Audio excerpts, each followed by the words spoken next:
Deb Logerquist, and I'm here for the Sevastopol Historical Society to talk with one of our veterans from the area. It is June 3rd, 2013, and I'm very pleased to have Jim Huhta with me here this morning. Good morning. Good morning.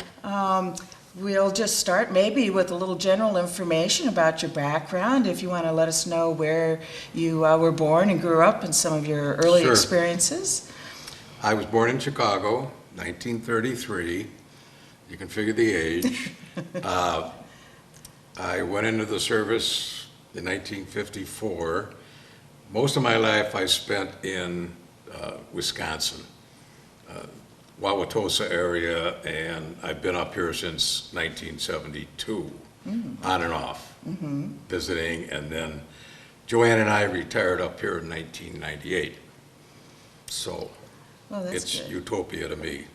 I spent 28 years with the Air Force, almost 5 years active and 23 on reserve duty.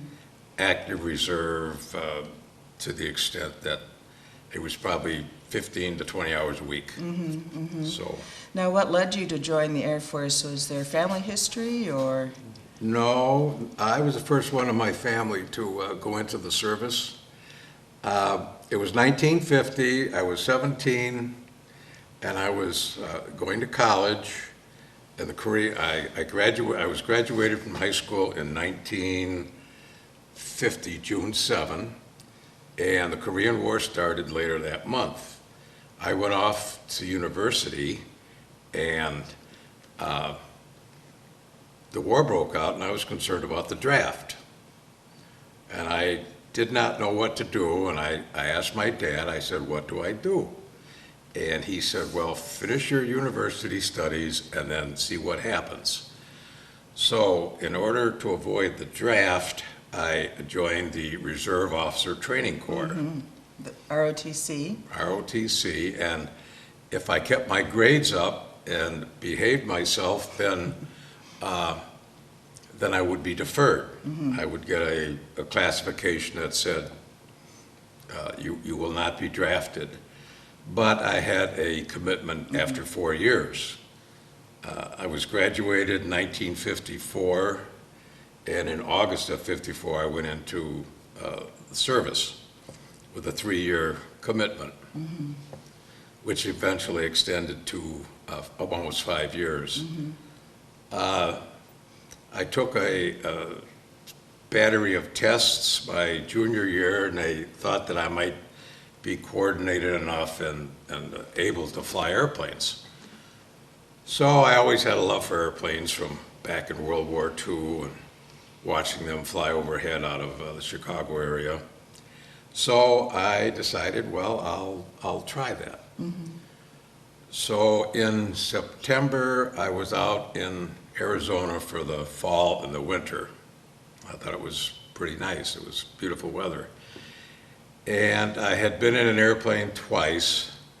I didn't know the left wing from the right, basically, but I jumped in this airplane. It was a brand new airplane made by Beechcraft, similar to a Bonanza for all you gearheads.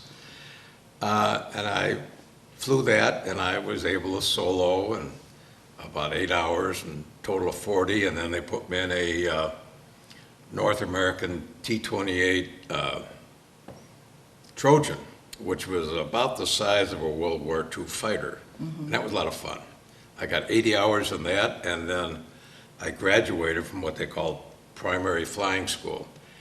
And they sent me to multi-engine school in Lubbock, Texas. And we flew the old B-25, a twin-engine, piston-driven propeller airplane that, of course, the famous General Doolittle, at the time he was lieutenant colonel, took off from the Hornet and bombed Tokyo on April 18th of 1942. So I was there until September 15th of 55, and then I was graduated. And I was hoping for a flying slot. I was probably in close to top 10 or 15 of the class. But the Air Force decided they were going to send me to radar school. And after radar school, in other words, radar school was on the ground, and you had a radar set in front of you, and you were supposed to drive these fighters back and forth for practice down in Florida.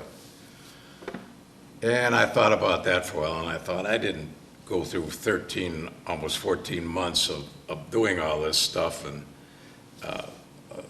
then going up and not flying. So I signed up for advanced flying school. While down in Florida, there's this, it's called a Lockheed Shooting Star. There's two models. This is what they call the T-Bird or T-33. It's a trainer, two cockpits. The Air Force doesn't allow you to just take off and go like they used to. So they gave me an instructor. There were 21 of us in the class, and two of us, a good friend of mine and I, were the only ones who decided we would go and try to fly that thing after flying reciprocating propeller airplanes. And we were at the club, and we had a few Coca-Colas, and we decided, well, yes, let's do it. So Ed Brown and I decided that we would do it. I met my instructor, and he met his. Mine was Lieutenant Dave Robinson. His was Lieutenant Jimmy Sato, and they were hard up for pilots to drive target aircraft in a racetrack, and the fighters would go at a 90-degree angle and practice in these Sabre jets. So Lieutenant Robinson gave me 3 takeoffs and 3 landings and 6 flame-out patterns where you pretend the engine is flamed out, and you've got to glide down and make a successful landing or an apparent successful landing. And then he said, okay, you're ready to go. On your own. So off I went. It was exciting, it was exhilarating, and I was pretty much scared, primarily because it has an ejection seat. And that rocket is sitting, it's going to shoot you out, and you had to remember to blow the canopy, and then you had to remember to do this, and it was a fear of the unknown. I didn't really understand the system. So when you taxied out, you had to pull the pins, and you had to show them to the crew chief. And then you're supposed to put them in a little canvas pocket. Well, I did that, and I put them in the canvas pocket, and I taxied out, and then I took them out of the pocket, and I put them back in. I was afraid that seat was going to blow off on the ground, and I was going to wind up in the Evergreens. So I flew that for about 7 months, mostly solo, because they were so hard up for pilots, and I learned. Then my orders came through, and I had signed up for fighters, of course. Everybody wanted that. And I signed up for a twin-engine jet bomber, and I signed up for a night intruder airplane. And you had to have 4 choices, and the last choice I signed up was for helicopters. So you can guess what the Air Force gave me. I had all this propeller time and single engine and multi-engine, and they decided they'd put me to helicopter school. It's military intelligence is an oxymoron. So I went to helicopter school, and I flew the old, the Bell H-13, which was on the MASH show. It's got that big bubble in front. That was a terrible, terrible experience. My wife was expecting, and I wasn't concentrating, and it took me half the size of a football field to... Well, things are sort of backward from fixed wing. Totally. I could talk for 10 hours on the rotor system on a helo. But after I finally got out of this little bubble machine, which I hated, I got into what is a Sikorsky H-19. It had the same engine as another, it was seven cylinders and 800 horsepower, and it was still underpowered. So after I graduated from helicopter school, they made me primarily a helicopter pilot, and I went overseas to Japan, Korea, and Formosa as a helicopter pilot, of course, in the 39th Air Rescue Squadron. Oh, okay. So I got over there, I believe about September, and I was qualified. And it was December 7th, 1956, and I remember this so well because it's in the back of my mind. They blew the klaxon, the big horn, and there was a Lieutenant George Ullman and a Staff Sergeant Delbert Ray, who was a PJ, like a paramedic. Okay. Only he could jump out of airplanes or helos. And it seemed that a ship was sinking in west of Japan. Maybe you could. Was it that last picture The there? last one, yeah. So, George and I and Delbert took off in that helo there, and if I describe the picture for a moment, this is a pontoon response on the, it was a Grumman Albatross and SA-16, and the squadron commander was on board, and the pilot was a guy named Major Ray Day. We called him Major Mayday Ray Day. You know what Mayday means? Yes. Okay. He was pretty excited. And they were circling overhead like a cap in case something went wrong. And this ship was sinking. It had 31 people on board. 24 got off in a life raft, and this is an island. And 7 of them couldn't get off the boat, and it was obviously going down fast. They were taking pictures, and as it progressed, the ship got lower and lower in the water. So George and Delbert and I can't take any singular credit, hovered, and if you look close, you can see a man holding another man, and we dropped a sling down and pulled up 2 at a time. I went over to shore, dropped them off, came back. George took the next 2 over the shore, back and forth, until we got all 7. Then we went back to the base and resumed our coffee break, and the old heart was...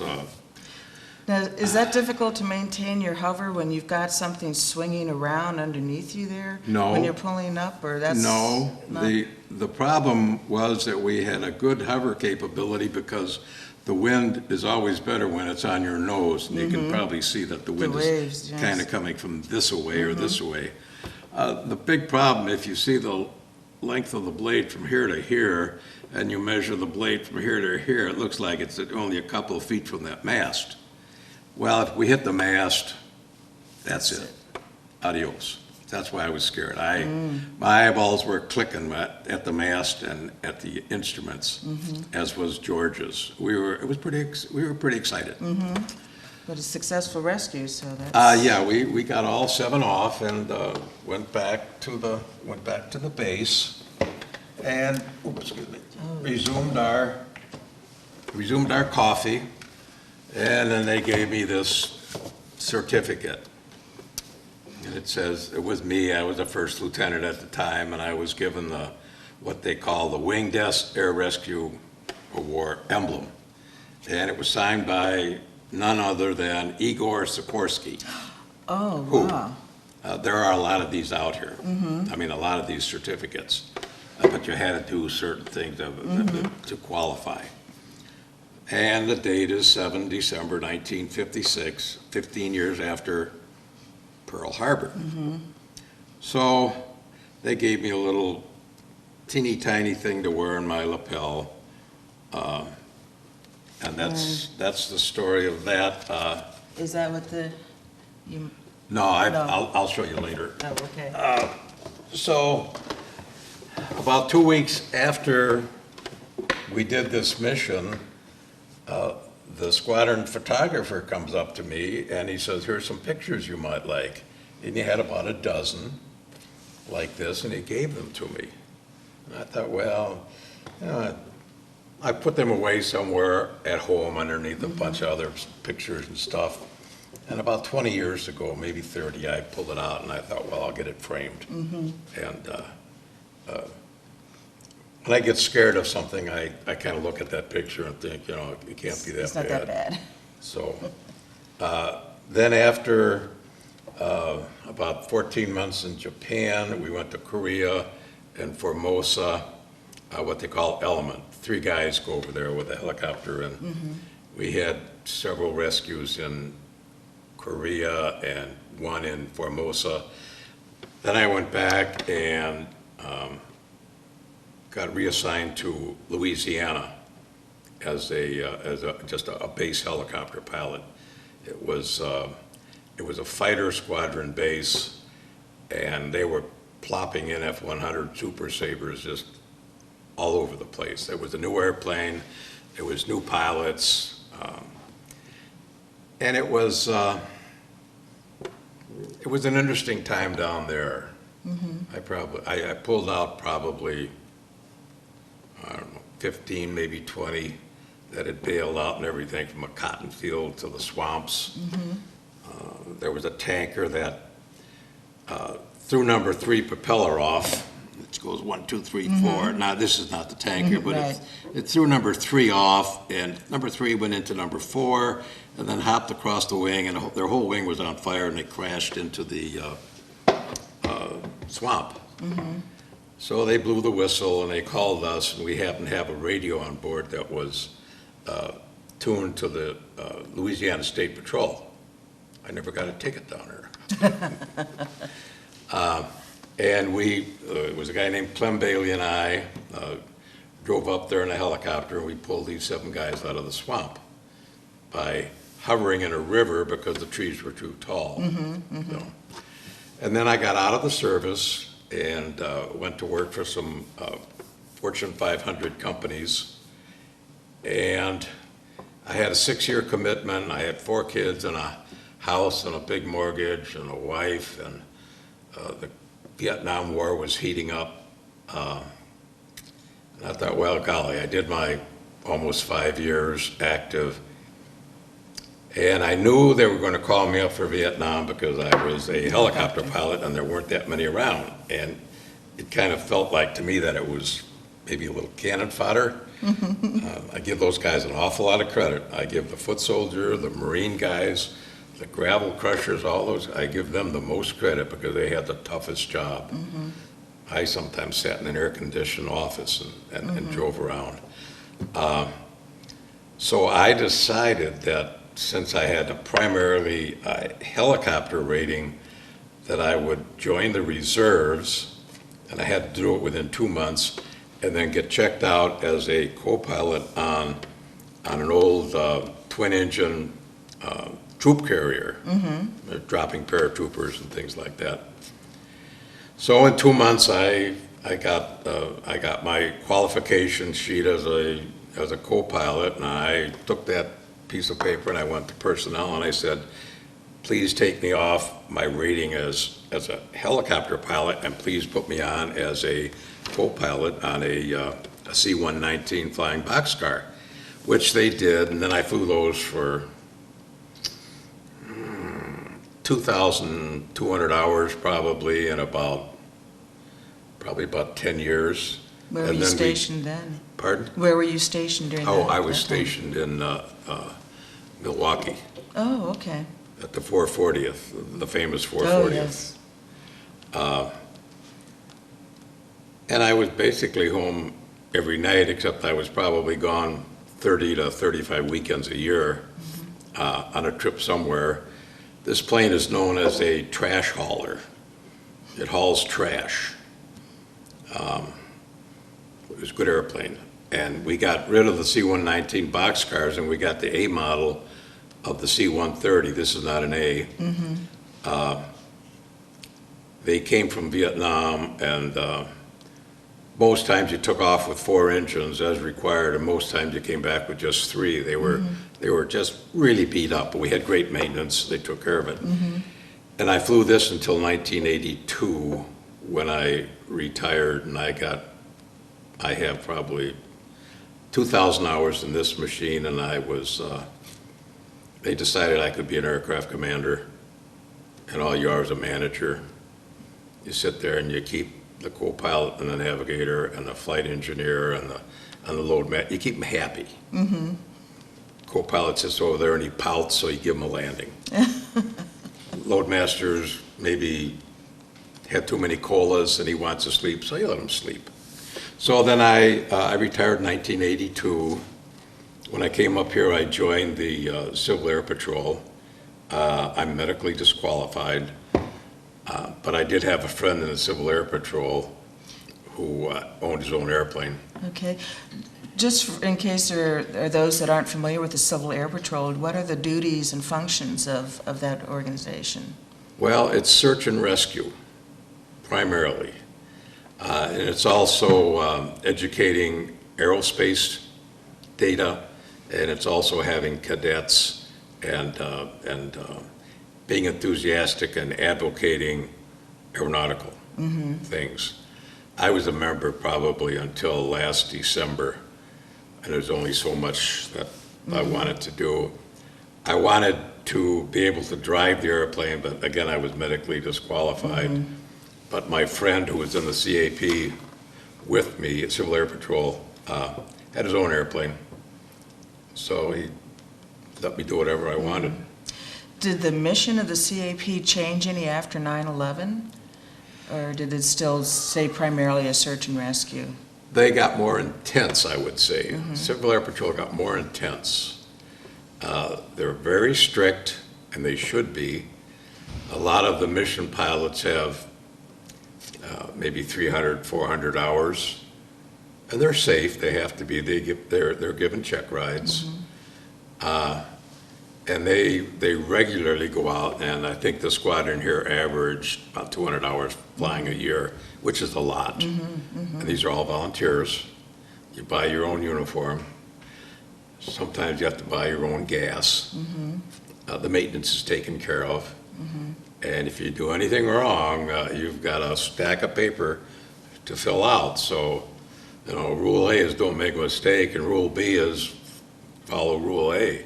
Just don't make a mistake. Yes, And the guys here are quite qualified. And they would let me fly it at altitude, but anywhere near the ground, no. And I did not want to. I just sat there, and maybe I was their comfort blanket. I like to think maybe I was their comfort blanket. Their spare tire. Yeah, I was a spare tire. And they'd ask me, so what do you think? And I would tell them what I thought from, 28 years and almost 5,000 hours of flying time. So. And there's no substitute for that experience, as, Captain Sullenberger showed us. Yes, he sure. It's one of my heroes, Sully. Perfect. Yeah. He did an absolutely perfect absolutely perfect. Totally. Yeah. I have seen, when we're talking about, I have seen simulated computer images of everything that took from the flight recorders, the flight and the ground controllers, and. But that was his experience to know to think about that, and that's where our military pilots, that training that you all get and the experiences you have are really invaluable. And were you ever tempted to go into this, civilian airline? Yes, I worked for a very, very short period for Chicago Helicopter Airways. It was a political connection. Somebody knew somebody, and Chicago Helicopter Airways, the chief pilot called me up and said, "Where you been? We've been looking for you." So I went down, and they put me in this big helicopter I had never flown before, bigger than that one. It weighed about 8,000 pounds, 9,000, and he took me around Midway and said, okay. Then he took me back to his office and asked me a bunch of things. Then I recall so well, he reaches down in his drawer and he pulls out a stack of applications this high, and he just pulled one out and he said, "This person is a Navy pilot. He's got 3,000 hours of helicopter time." He said, "How much do you have?" I said, "Just under 1,000. He pulled another one. "This is a Marine. pilot. He's got 5,000 hours of helicopters in the same helicopter we fly. But then he said, but do you want the job? I said, yes. Then I was offered another job in market research, which was what I studied in school for. So I decided to leave the helicopter. They were highly subsidized by the government, and I just went into civilian life for about 5.5 years. We had a real interesting career that a lot of pilots don't have as far as you flew fixed wing, both prop and jet, and then you were in helicopters. So out of those three, which would you say you enjoyed flying the most? Is there a lot of difference in a jet versus a propeller plane? Yeah, there's less torque, it's quieter. The jets nowadays are so reliable. The biggest challenge to me was flying the helicopter. That thing had me driving it around instead of me driving it. The Lockheed Shooting Star was pretty much point and it'll go. There was no torque to be concerned with engines. The C-130 was it was probably the second easiest. It's a lot of weight, and it was a lot of fun in this machine too. So did you do the in-air refueling with your C-130, or? No, the ones we had were not qualified. All we did was train paratroopers in Fort Benning, Fort McCoy, Fort Campbell, and Pope Field, among others. Or we would drop cargo. During the Vietnam, we would haul trash from wherever they sent us out to the West Coast normally, out to San Francisco area, Travis Air Force Base, or a Marine facility, I think it was down in San Diego.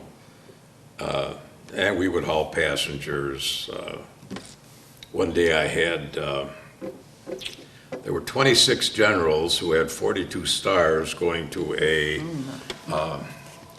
conference in Phoenix from San Antonio, Texas. And they picked me to drive these, these 26 generals. So there were 1-star, 2-star, and I believe there was 1 3-star.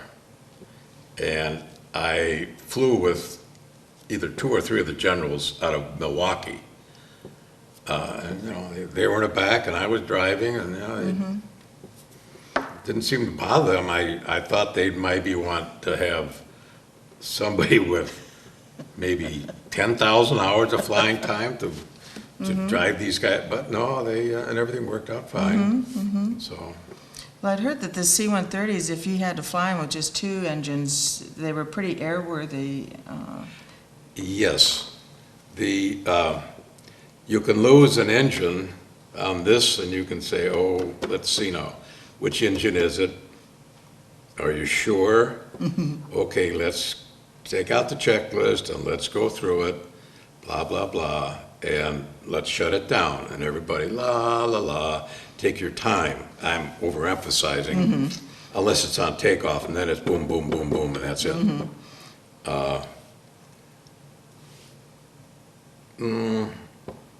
It would fly on 3. The rules said that if you took off from California and you were over Utah and an engine failed and you could maintain altitude over the mountains, of course, or wherever, then you could fly all the way to home base, Milwaukee, for maintenance on 3 engines. But you had to declare an emergency before you landed in Milwaukee. So, yeah, you could fly all day on 3. Could you fly on 2? Yes, I think the Navy, who had P-3 Orions, had the same engines, would loiter when they were hunting for submarines. My kid brother was a navigator on P-3 Orions, which is a Lockheed Electra. They would feather the 2 outboards and or shut down the two outboards to save fuel and just go on the two inboards. Yeah. And then when they came off of duty, then it was mandatory that they start the other two up and land on four. Would be kind of dumb to land on two Yeah. when you had two good ones out Right, there. right. So Yeah. So, do you miss flying? Or you had enough hours to satisfy the...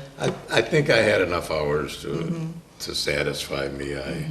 I found other things to do that instead of 600 miles an hour, I rode a teeny tiny motorcycle at 28 miles an hour. I drive a sailboat at 5 miles an hour. So I don't have the need for speed anymore. No.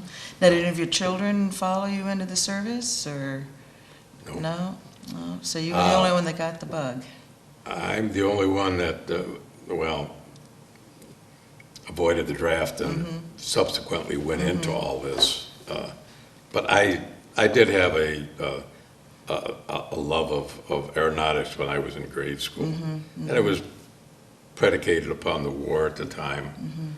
These airplanes would come over my house and I'd get up at 5:30 in the morning, and they'd roar overhead, and all these Grumman Hellcats and Stearmans and Vultee vibrators and all these airplanes. So, but I built models and I drew pictures, but it never dawned on me that someday I would You'd be in them. I would be able to do it.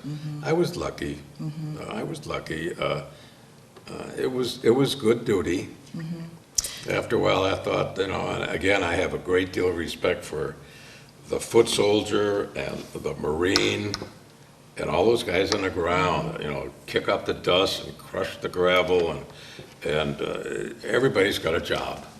Well, and as you mentioned, those people, you have to admire what they did day in and day out. Oh, yeah. But they depended on the air support, and they depended on the quartermaster back in the office support. So everyone who served was of value, but Everybody had a job. everybody had a job. Everybody had a job, and it had to be done. And if I was in charge of something, like with the helicopter, if I wasn't really happy with the blade tracking, and I thought it could be better, I would tell the crew chief and the mechanic, I said, come on, let's go with me. And I would take him up on a test flight. And after a couple, Then they understood what you were talking about. it improved things. Yes. This is a picture of a Sikorsky H-19 B model helicopter. I talked about it before. This was taken over in Korea. We had just come back, and then I have another one down here that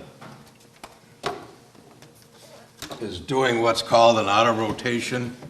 Oh, my.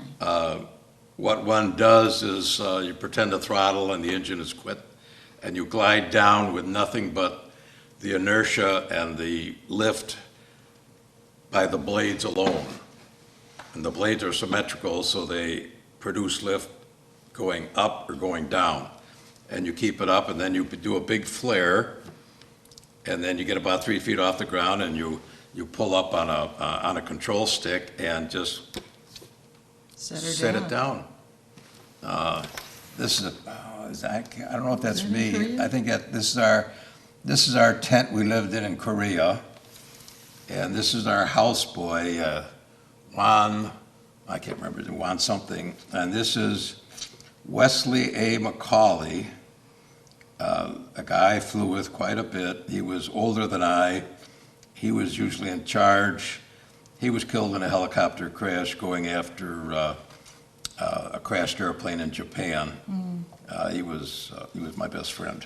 And this is again in Korea.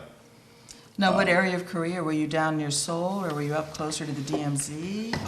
The closest we were was in Seoul at K-14 Kimpo, or a place called Ascom City. We'd take, they had a big hospital there.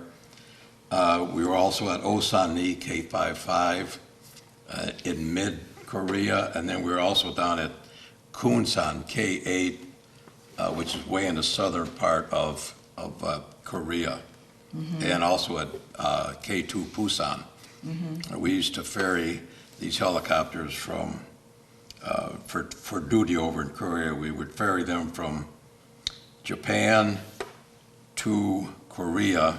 It was 122 miles, took about an hour and 55 minutes, and we did it over water that was in the 30s in the wintertime. But we had this same amphibious airplane I talked about before. He was circling around us, and they were squadron mates, and they promised that if we went down, that they would pick us up in less than 10 minutes. So, Now, did you do any medevac type work or strictly air rescue? it was that I did a lot, quite a few medevacs. One person got shot in his chest here, and we had to drive him or fly him about from the southernmost base to the northernmost in Korea, and he lived. We had another young kid who got sucked into the intake of a jet as a pilot was on the ground running it up, and just took him into the intakes. The intake was in the nose of the, it was an F-86. And the pilot heard something, and they pulled the guy, this young kid out. We put him in the helicopter, and it was George and I flew him up to a hospital, and in flight he stopped breathing, and this paramedic gave him a tracheotomy. Tracheostomy? Yeah, and the kid lived. So thank goodness I never carried a dead one. So you learned to appreciate the helicopter. Oh, every time I see the Coast Guard go over, they go right over where I live. And if I know they're at the airport and I have time, I'll run out there and try to bum a ride, but it's not going to work. Do you ever think about flying these new Apache Blackhawks and all the bells and whistles they have? Huh? I just last week delivered a sailboat by water from Sturgeon Bay to Milwaukee with an Apache helicopter pilot, Jerry White. He had 1,650 hours of combat in Vietnam in an Apache, 2 tours. He told me, and we had a lot of stories to talk about. It was a long trip, like 29 hours or something. And he told me one time he came back with 138 bullet holes. I did not ask him if he was wounded, but from the description of where the bullets hit, he had to be wounded. And it was very interesting talking to Jerry. We'd go down below and let somebody else do the driving, and we would swap stories.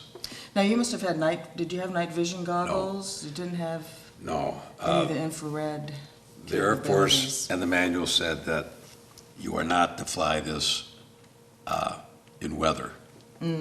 I probably have about 3 hours in weather.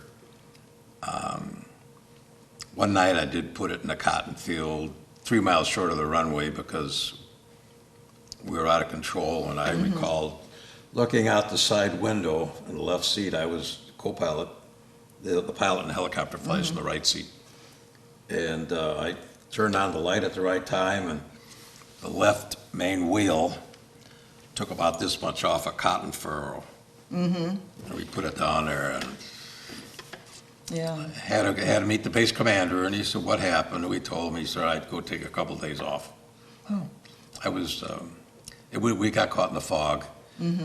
We were on a medical evac from England Air Force Base to Fort Polk, Louisiana, and dropped the patient off. He had an appendicitis rupture.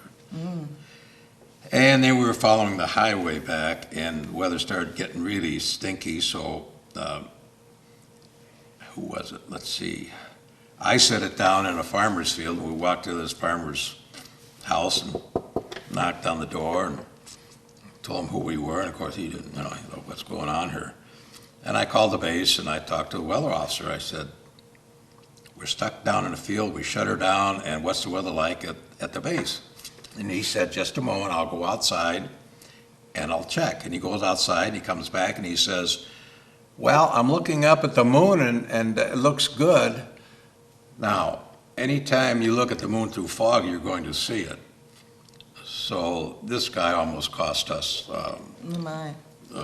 a big problem.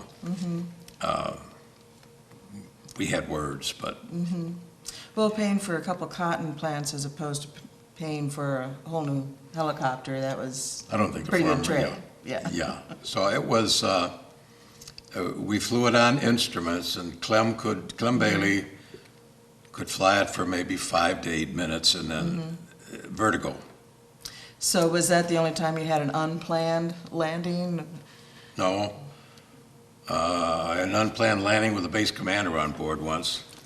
A wing commander, Colonel Warfield. He wanted to get some flying time, and he wanted to fly in the helo to get his required monthly flying time. So I took him up, and we had smoke started coming out of the engine, so we put it down on the field, and it was a minor oil leak going on a cylinder, which was burning. So The crew tries to play some pranks on the officers, or yes, probably the best one was a flight engineer. He was a tech sergeant, and he never got any higher than a tech sergeant because he was dead serious, but when he got to altitude, he was known to pull practical jokes. Danny Seary, he was a flight engineer on a C-130 for me, Okay.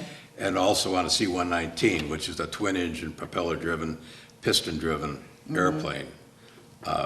Same thing for paratrooping and all that.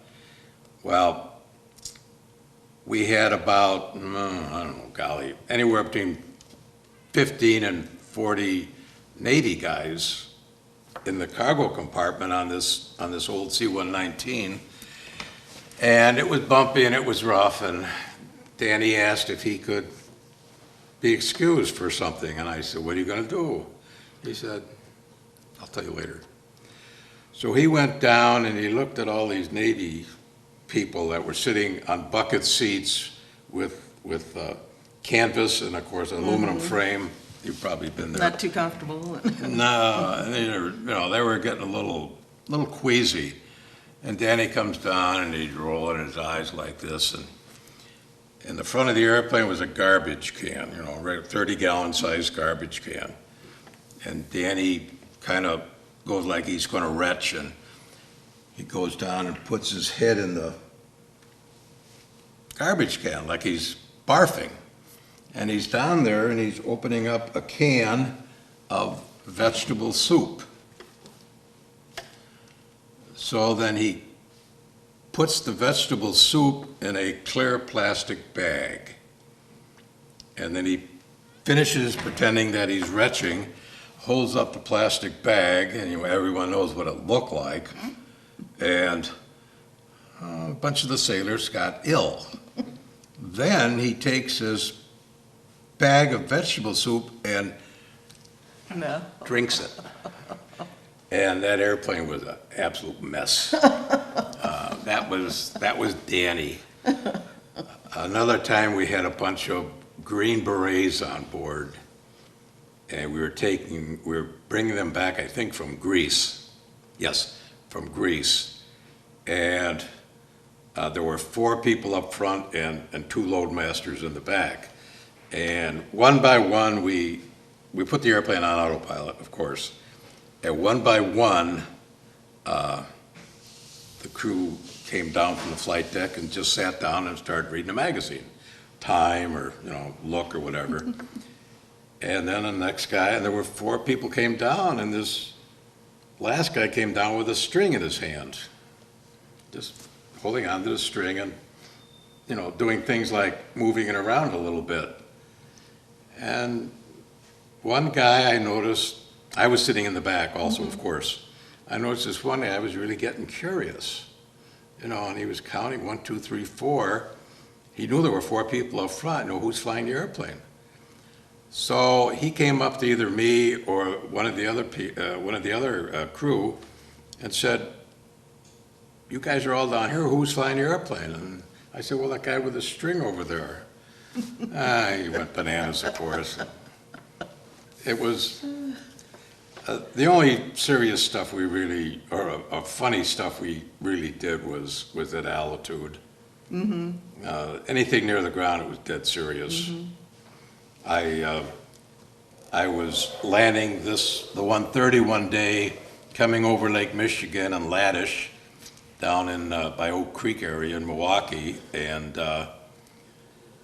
for some reason, number 3 engine decided to get a fire warning light, and there's a jeweled light right in the center of the instrument panel, about this big, and it's jeweled so that it really reflects like a Fresnel lens.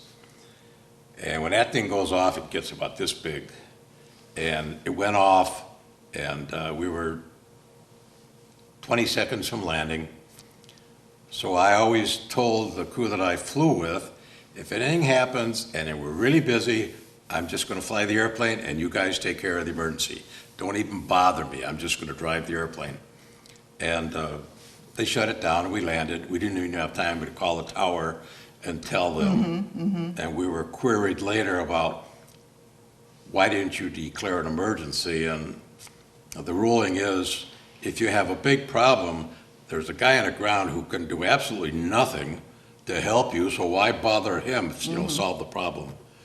And I always briefed, if I was in charge, that I would fly the airplane and somebody else take care of it. And if we have time, The emergency takes the priority, yeah, and just then notifying it will come later. technically, you're not supposed to do anything like that unless the aircraft commander says, okay, shut down number 3, go through the bold list procedures, and blah, blah, blah, blah, blah. And there's you have to memorize all these steps. Like fire engine control handle pulled, and the fire bottle pushed, and blah, blah, blah, and all this stuff. But in something like that, that was my philosophy, Yeah. and my crew knew that. So, Now, you said you showed us pictures living in tents in Korea. Did you have USO shows come through at that time, or? yes, we had Jane Russell. Oh, that's pretty We good. had Jane Russell come over to Korea with Johnny Grant's band, and I really remember these so well.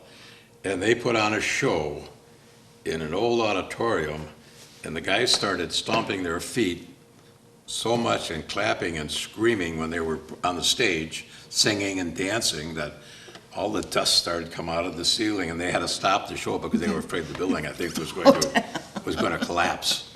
And then Rita Moreno was over there. Oh, you saw some good ones. Uh, Did she and- dance for you then, or? Just sing. No. But Kathy Grant, who married Bing Crosby, was over there, and you had squadron morale jackets. We had red, gray, and white plaid. Some squadrons had, the troop carrier squadrons had blue or brown or gray, and we had these things they called a horse blanket. We were probably the laughing stock, and I have a picture of this at home. So we voted Miss Kathy Grant Miss Air Rescue of 1956. So she came and sat with us and danced with a lot of the guys and blah, blah, blah. And she was very nice. She was very nice. And there was Peggy somebody who my wife went to high school with, also in the entourage. That was the only two I recall. So Bob wasn't? Oh, no, With- Bob okay. Hope was not there. Okay. And I'm not sure when he was married to Kathy Grant in 1956. I don't, Bing was. Bing. Yeah, Bing Crosby. I don't, who'd I say? Oh, I was asking if Bob Hope had Oh, had did been I with say the Bob? shows. Oh, no. Yeah. I never saw Bob Hope, Jane Russell. But that was a pretty big star to see Oh, yeah. Jane. Yeah, everybody was there taking pictures. And I have some pictures somewhere of them performing. And then in Japan, they always had USO people coming through. And they would perform at the club, of course, or an auditorium where everyone got to, and usually they did it in a hangar. so that a lot of people could get in there. Now, were you married while you were on active duty those 5 years? And Yes, I got married in December 26th of 1954. So I was married when I was in flying school. And my instructor advised me totally against it. He says, you don't need any distractions, you don't need anything, you better just concentrate on what you're doing here and on learning to fly. I said, okay. But I went there and I came back home and I thought, oh golly, I gotta tell this guy. And of course he saw my ring. He didn't say anything. So it sounds like you were overseas for a lot of your active duty time. It was about almost close to 15 months. I did take a twin-engine C-119 to Europe, probably 4 times, hauling trash or stuff. Now, you mentioned hauling trash before. Do you mean literally trash, garbage, or? No, trash hauling is anything from ammunition to TP, to troops, to Navy people, to anything. It was just a saying that the C-130 is a trash hauler. So it's a term of endearment, huh? A term of endearment, yeah. They would, in Vietnam, they would carry these, maybe Laddie remembers, they would carry these huge rubber gasoline, probably with 100 gallons. And of course it was round, because that's the best way to secure a liquid. Yeah. And they would take these and drop them in for jet fuel or truck fuel or Jeep or whatever. So it was all just called trash hauling. We didn't say that around the crew. We tried to comfort the paratroopers who were doing their first jump. Some guys had a sadistic streak, I think, because if I wasn't in charge, they would just go down there and they would tell them all kinds of terrible things. And like, if we crash, this is what you better do, and if you don't, you're gonna die. And I took a more passive approach. And I thought, those poor guys are gonna jump out of this perfectly good running airplane. And I never did, and I would never want to. Now, was there any inter-service ribbing that would go on then? Because it sounds like you carried, Army and Navy and Marines, and Oh, yeah. so would you kind of give them a hard time about things? Oh, yeah. I went into a Marine base one time and told them we had a 6 o'clock takeoff. This was it was down in San Antonio for the generals, the 26 of them. And we didn't have enough fuel, but we told them the night before we needed X number of 1,000 pounds. And it was a Marine Corps base that we first went to. I think, yes, it was a Marine Corps base. And the tower was closed, base operations was closed, we couldn't file a flight plan, we had to do that in the air. The generals were coming out, and something had to be done. So I told Wayne Vocek, a master sergeant, I said, go get that gas truck and give me 20,000 pounds of fuel. He says, do you really want me? I said, what choice do we have? So he went and got in there and filled all the paperwork and left it in the truck, took our 20,000 whatever pounds. And the next thing I did when I got to the next base and we dropped off the generals was I called my boss in Milwaukee and I told him what I did, why I did it, and what was the alternatives. And this guy would say, well, why didn't you? And I, had an answer. I thought I had an answer for him. And of course, the Marines called him up and they said, blah, blah, blah, blah, blah, blah. Why did you do that? And then this colonel that I worked for just started rat-a-tat-tatting at them and saying, why didn't you have something out there? Did he call you? Why wasn't the tower open? There were 26 generals coming. What's the matter with you? What kind of operation you run down there? And of course, I preempted him, so He was when ready. when I got back to Milwaukee, he'd say, Jim, just keep letting me know if you do something like this so I have some ammunition back. And he always protected me. We only have about 2 minutes to take left. Okay. Could you do a little wrap up, thank you for doing so Sure. and so, and ask him if he has a short thought for the century or something as a result of his experience, maybe? Okay. I have one more thing to show too. Okay, let's go ahead and do that then, if you would, please. What is that? Well, yeah, ask me if I have any, I don't know, any badges to show. Oh, okay. You ready? Well, unfortunately, we've come to the end of our time here for sharing your experiences with us, Jim. Is there anything else you had brought along to show? Any badges, medals that you'd like to share? Yes, I'm wearing them right now. You are. I Yes. saw your American flag. Oh, my. Well, now, open that up so everyone can see.